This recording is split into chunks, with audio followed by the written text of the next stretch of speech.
Hello again. I'm here with another motivational moment from Parents Aware, the source for solution-focused discussions surrounding the harms of pornography. And today I actually want to talk to you and your kids about how to define pornography. Surprisingly, this is a task that both the Canadian and US Supreme Courts gave up on years ago, which is in large part why we have unlimited access to violent and sexually degrading content easily accessible on almost every internet platform, regardless of age.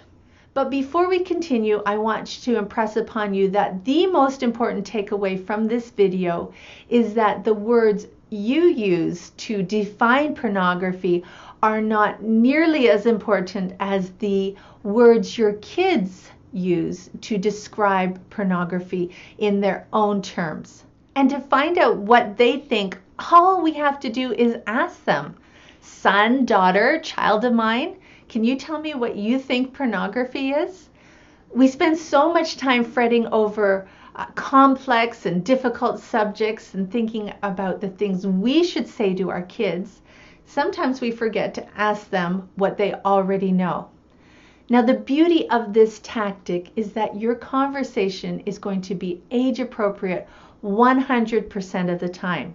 That's because when you ask a 5-year-old to tell you what pornography is, they're going to tell you in very black and white 5-year-old terms. Whereas when you ask a 15-year-old that's been immersed in popular culture and high school, they may surprise you with a much more complex and thought-provoking response than you ever expected.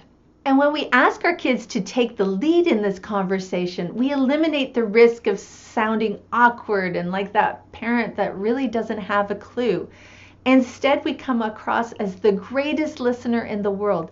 Now, once you've gained the trust, respect, and interest of your child, it's more than okay to interject and add your own thoughts to the conversation.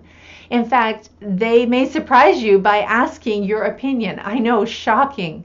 Now, before I sign off, I will give you 3 definitions of pornography from respected and well-researched sources. The first comes from Dr. Jill Manning, who explains that pornography is material specifically designed to arouse sexual feelings in people.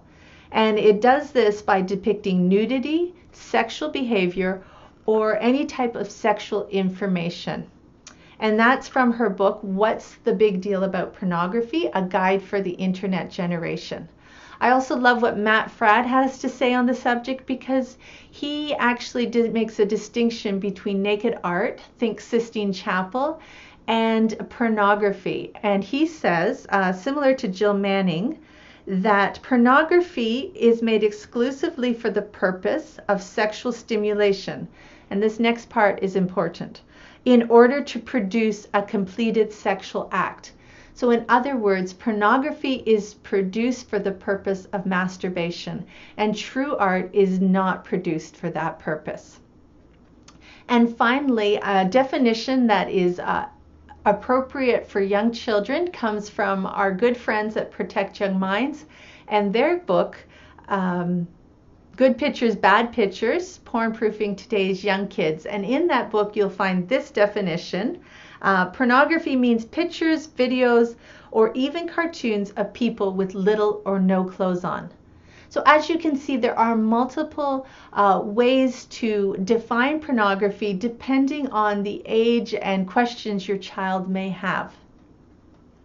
And so as you start the conversation today, because I know you're going to, be sure to start with what your kids know. And with these definitions in the back of your mind, you'll be able to help answer questions and lead the conversation into a very informative and safe discussion. So if you have any more questions about how to define pornography or how to talk to your kids about pornography, please visit us at parentsaware.info and share this video with your friends on social media. We want you to talk today for a safer tomorrow. We will see you next time. Bye.